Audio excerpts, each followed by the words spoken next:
Sun Bear Specialty Coffee Roasters videos. It has been a while and I apologize for that. I know we have a lot of new subscribers. As always, like and subscribe down below. Go back through our catalog of videos that we have. I typically have a lot about roasting. I have a lot about the Rancilio Silvia. I have some others about the SR800 fresh roast coffee roaster. I have a couple about a Caldi Wide 400.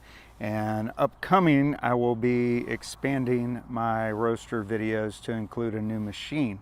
Really looking forward to that. So stick around. So my life has changed a little bit in the past couple months. I find myself being in a lot of different places at once. Like I said before, I do the Rancilio Silvia because, one, it's all I have.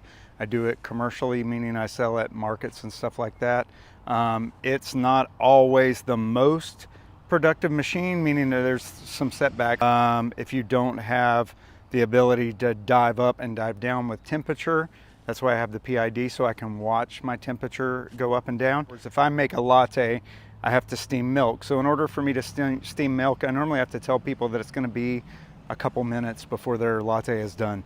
And people are patient and they wait, and that's fine, but it's not the greatest machine in terms of that because you have to dive down. So a lot of times what I'll do is go up first, steam milk, and then dive back down to make the shot. And by doing that, I just release a bunch of steam before I do my shot, make sure my temperature is on, and then I do that. A couple of simple things. I've got my Rancilio Silvia, a lot of the ins and outs of this machine. And one thing that I have noticed is that it really fluctuates a lot depending on the drink, depending on, I don't know, what, sometimes if I move it around or whatever, things change.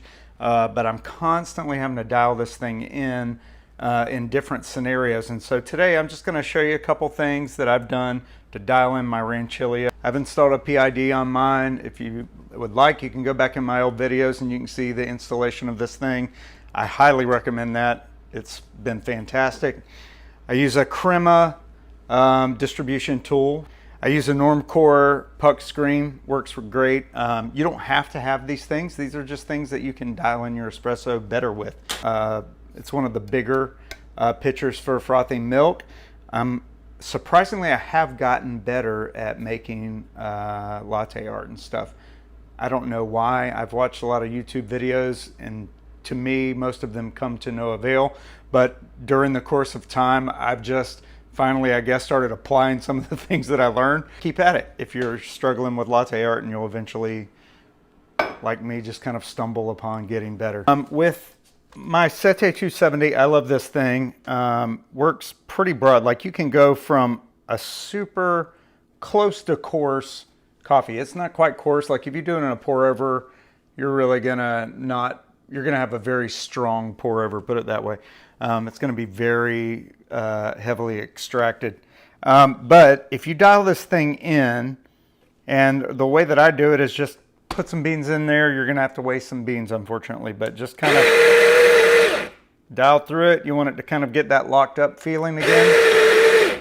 And dial through there. It's an annoying part because you're wasting coffee beans, and I'm a roaster. I don't like wasting coffee beans. So what I do is I'll go all the way to fine, as far as I can go, and then I kind of dial it back. Normally to about 5. Put this on my scale. I'm going to zero my scale out, and I'm going to try and get about 18 grams in this thing. There, I'm going to add my espresso.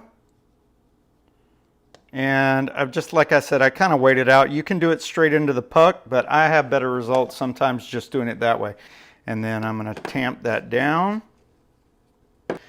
Make sure that you flush your group right before you give to your shot, and you will have better results. You see the just channeling all over the place. It's spitting. It's not a good shot. Okay, so what that normally means is my espresso is too fine and I need to dial it back. So I'm going to do that now. I'm going to go even more towards the coarse side. I'd rather see a coarse shot start pouring through and pour through correctly and then dial it back. Okay, and one more thing you can also do is cut your shots back. You can actually, I said 18 before. I really put close to 19 in there, and it was too much. So I'm going to go with dead on 18 this time. Okay. And I'm tamping it down again. Got my distributor.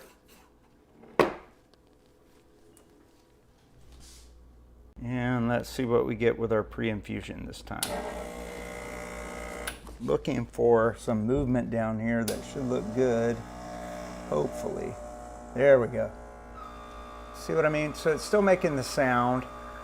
I'm not fond of that sound, but what I'm getting is a much, much, much better shot this time.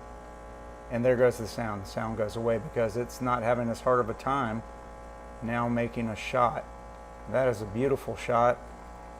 And I didn't even use my norm core. So got my 18 grams styled out. I'm going to go ahead and run my crema on there again.